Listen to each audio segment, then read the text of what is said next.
अस्सलाम वालेकुम, नमस्कार। मैं समीर सैयद नज़र इंडिया न्यूज़ में आपका स्वागत करता हूँ। इस वक्त मैं मौजूद हूँ एमआईएम के युवा नेता सैफ पठान के पास में, जिनसे हम बात करेंगे। कल एनसीपी के कार्यकर्ता राजू अंसारी के ऊपर आरोप लगाया गया, उस बारे में जनाब सैफ पठान साहब ने आज लाइव चलाया है। उनसे हम ये पूछेंगे कि जिस तरह से एनसीपी के कार्यकर्ता उनके खिलाफ हो गए, लेकिन उनके समर्थन में आकर के आपने लाइव चलाया, इससे आप क्या साबित करना चाहते हैं?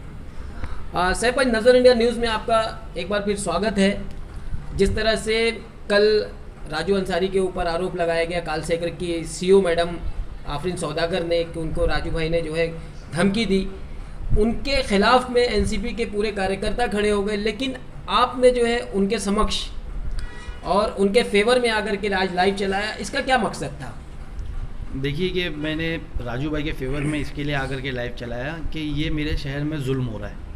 एक as a social worker Raju भाई को पूरा एक जमहूरी हक है कि अगर कुछ गलत देखे तो उस पर सवाल करे। जैसा मैं सोशल वर्कर हूँ, वैसा राजू भाई है, मेरे से सीनियर है काफ़ी, ऐसे बहुत से सोशल वर्कर है, तो वो सवाल करे। तो क्या जब हम आज सवाल पूछेंगे तो क्या हम पे केस बना दिया जाएगा?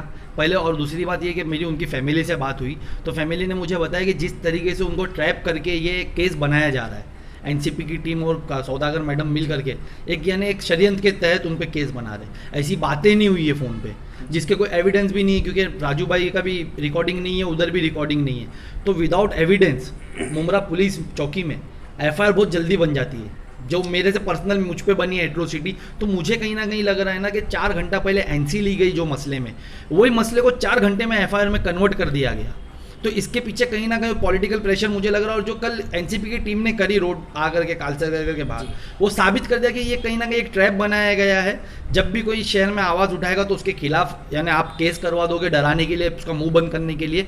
तो मुझे ये जुल्म लगा और जुल्म के खिलाफ आवाज़ उठाना मेरा फ़र्ज़ है। जैसे इससे पहले भी कुछ आरटीआई एक्टिविस्ट हमारे हनीफ कामदार भाई है, उन पे केस बना दिया गया, आरिफ इराकी उस पर केस बना दिया गया, मुझ पे, मेरा भाई लिसान अंसारी पे केस बना दिया गया। ऐसे बहुत से मैं आपको एग्जाम्पल दे सकता हूँ। जब भी कोई करप्शन के खिलाफ आवाज़ उठी है शहर में, तो यहाँ की सत्ताधार पार्टियों ने बराबर जो सामने वाले को यूज़ करके केस बनाए गए। इस मामले में मुझे ऐसा लगता है कि ये जो सीईओ है कालसेकर की, वो और उनकी साठगांठ में इसको राजू भाई पे केस बनाएगा, इसके खिलाफ मैंने इसके लिए आवाज़ उठाई। सैफ भाई, अभी जिस तरह से इनके ऊपर आरोप लगाया गया है, तो इसके ऊपर क्या एक्शन लेंगे आपके जो भी सोशल वर्कर लोग हैं, या आपके जो भी नगर सेवक उनके समर्थन में हैं, आप लोग क्या एक्शन लेने वाले हो? देखिए, हम लोग तो अभी एक कानूनी लड़ाई शुरू हो चुकी है।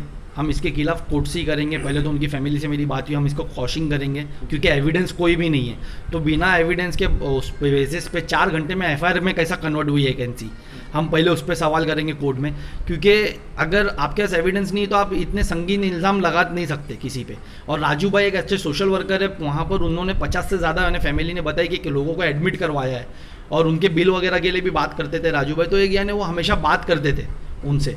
तो कोई इंसान, अगर मैं आपसे इंटरेक्ट रोज़ करता हूँ, तो मैं आपसे बदतमीज़ी वाली ऐसी बात नहीं करूँगा जैसा आप प्रेजेंट कर रहे हो मेरे को। तो कहीं ना कहीं ये झूठ लग रहा है, रिकॉर्डिंग है ही नहीं, तो बेसलेस केस बनाया गया, पीसी ले ली गई उनकी, उसके ऊपर चलते 2 दिन की। तो ये कहीं ना कहीं हम इसको कानूनी तरीके से लड़ेंगे। जहाँ पर हमको हमारे रिटर्न में कंप्लेंट्स करनी चाहिए, वहाँ हम कंप्लेंट करेंगे। अब राजू भाई आने के बाद जितने भी केस शहर में झूठे बने हैं ये पिछले साल भर के अंदर, जिसमें मेरे पे 2 केस झूठे बन चुके हैं, मैं उसके खिलाफ कॉश कर चुका हूँ कोर्ट में। तो ये सब लेकर के एक पीआईएल दाखिल करेंगे हम लोग, जिसमें हम सिस्टम के खिलाफ, शायद हो सकता है अभी ये मेरे इंटरव्यू के बाद मुझ पर भी केस बन जाए, लेकिन अब ये टाइम आ गया, ये पानी हाइट के ऊपर हो गया कि बस हम पे झूठे इल्ज़ाम कुछ भी, यानी सत्ताधारी पार्टी चाहे जिस पे चाहे बना सकती। तो अब ऐसा नहीं चलेगा, किसी का प्रेशर नहीं होना चाहिए सिस्टम पर, हम उसके खिलाफ अब कोर्ट का मुंह। तो ये जो पीआई आप दाखिल करने वाले हो, ये क्या मुमरा के सारे हॉस्पिटल्स पे दाखिल करने वाले हो? और हमने ये भी सुना है कि इसमें जो है कालसेकर का भी नाम है। जी देखिए, कालसेकर का तो नाम है इसमें। मैं पूरे जो है मैं टीएमसी के खिलाफ जा रहा हूँ। 108 करोड़ का करप्शन हुआ है हमारे शहर में। आपको पता है कि हॉस्पिटल है, ग्राउंड प्लस 3 4 पास हुआ था, आज वो 1 माले का बना है। 108 करोड़ पास हो गए आज 8 सालों में। 13 साल पहले उसका प्रस्ताव आ चुका था, 8 साल पहले पैसे पास हो चुके हैं, और 2 साल का ट्रेन्यूर निकला था। अभी तक वो कंप्लेंट नहीं हुआ। तो कॉन्ट्रैक्टर के खिलाफ, टीएमसी के खिलाफ मैं जा रहा हूँ। और ये महामारी में जो तकलीफ हमारे शहर के गरीब तबकों को ही, देखो 80% गरीब लोग रहते हैं हमारे शहर में। आपने देखे कि कितनी हमारी बहनों ने हॉस्पिटल में भटक भटक के दम तोड़ दी प्रेगनेंसी में, लेकिन उनको ट्रीट नहीं किया गया। कितने हमारे भाई हार्ट के पेशेंट जिनको हार्ट अटैक आया और ये बताते कि आप जाओ पहले कोविड का टेस्ट लेकर आओ, तो आप अटैक वाला इंसान को तो इमरजेंसी यानी आपको ट्रीट करना है। तो आप ये सब हुआ, इसके खिलाफ मैं टीएमसी को इसका जिम्मेदार मानता हूँ, यहाँ के सत्ताधारी लोग को इसका जिम्मेदार मानता हूँ। क्योंकि ये टीएमसी अगर हॉस्पिटल टाइम पे बना देती म्यूनसिपाल्टी का, जो हमारा हॉस्पिटल है, और 300 बेड का हॉस्पिटल बन जाता, तो आज लोगों को यहाँ वहाँ नहीं भटकना पड़ता। वो सीधा वो हॉस्पिटल जाते, उनका ट्रीटमेंट होता। प्राइवेट हॉस्पिटल की यानी भेंट नहीं चढ़ते वो। तो मैं इसके खिलाफ मेरा PIL है, और मैं जाऊँगा। और जैसा कि आपको पता है कि अभी जितने भी यानी डेथ हुई है, अभी मैं टीएमसी में कुछ पता चल गया। पहले मैं सोचा था कि जाके कालसेकर के मैनेजमेंट से मिलेंगे, हम उनसे बात करेंगे और यहीं सॉल्यूशन करेंगे। लेकिन अब मुझे पता चल गया है कि सत्ताधारी लोग और कालसेकर मिलजुल कर बहुत बड़ा गेम खेल रहे। आप देख रहे बिल 1-1 लाख 2-2 लाख आ रहा है, 5 दिन का बिल ₹1,00,000, 2 दिन का, सब बिल्स हमारे पास अवेलेबल है। अब उसको लेकर हम कोर्ट में जाएंगे। हम कल टीएमसी से डाटा मांगने वाला हूँ मैं कि कितने लोग कालसेकर में एडमिट हुए, कितने लोग वहाँ से सही होकर डिस्चार्ज हुए, कितने लोगों की उसमें डेथ हुई है वहाँ पर, और कितने लोगों के यानी सरकारी योजनाओं के तहत फ्री में इलाज हुआ है कालसेकर में।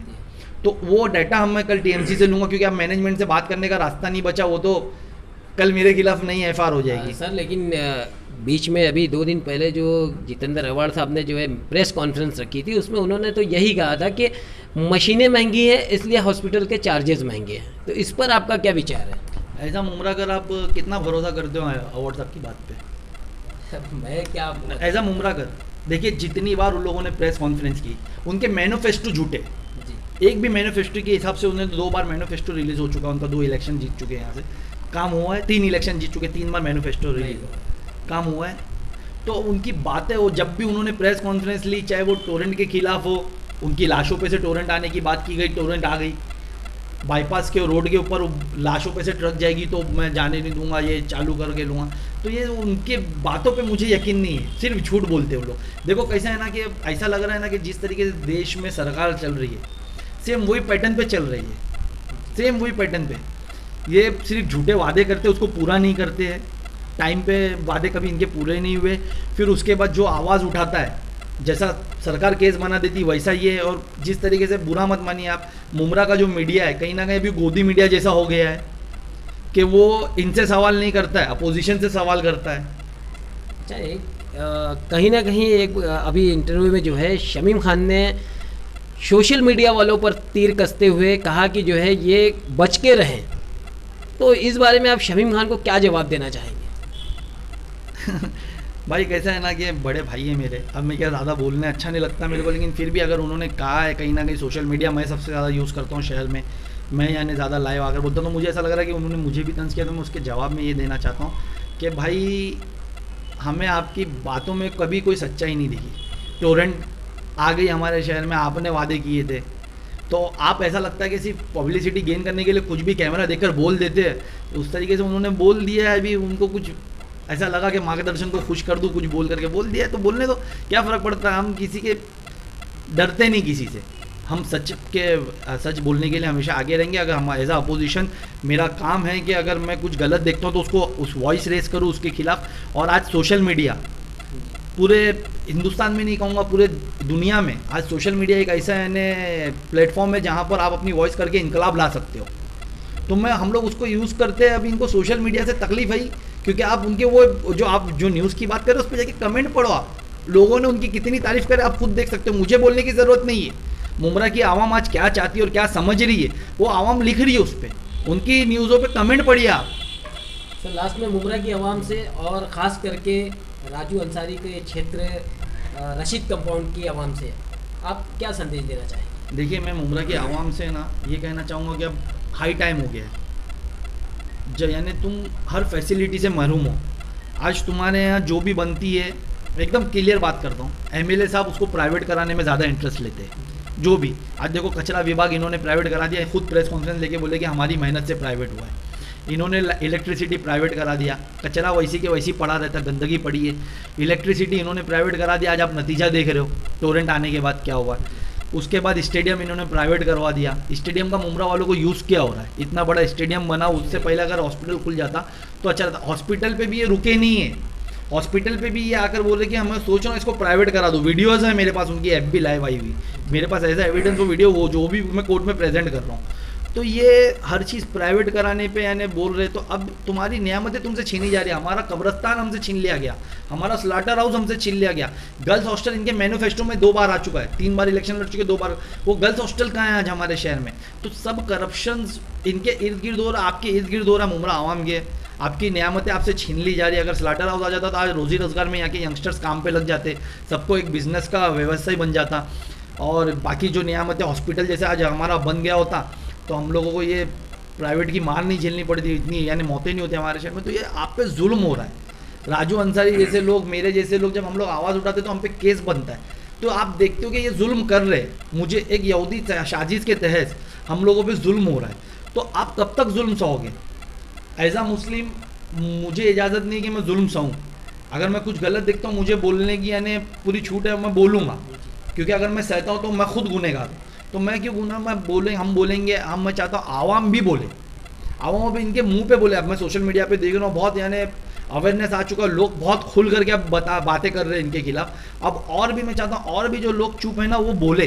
ये शहर हमारा है, इसको बर्बाद होता हुआ देख करके भी चुप मत रहो, इसको बर्बाद मत होने दो। अगर आपकी चुप्पी इस शहर को बर्बाद कर देगी, आपके आने वाले बच्चों के फ्यूचर को बर्बाद कर देगी, आपकी नस्लें आपको कोसेगी आगे जा करके, अगर आज आप नहीं बोलोगे तो। अब टाइम आ गया, आप लोग बोले आवाम, और आपको जो भी सही लगता है उसका खुलकर समर्थन करें। शुक्रिया। ये थे हमारे MIM के युवा नेता सैफ पठान, जिन्होंने बड़ी बेबाकी से हमारे सवालों का जवाब दिया और इन्होंने मुमरा की आवाम से भी एक संदेश दिया कि अपने अंदर में अवेयरनेस लाएं, अपने अंदर में लड़ने की ताकत लाएं, नहीं तो आने वाली नस्लें आपकी ख़राब हो जाएंगी। कैमरामैन आदिल के साथ समीर सैयद, नज़र इंडिया न्यूज़।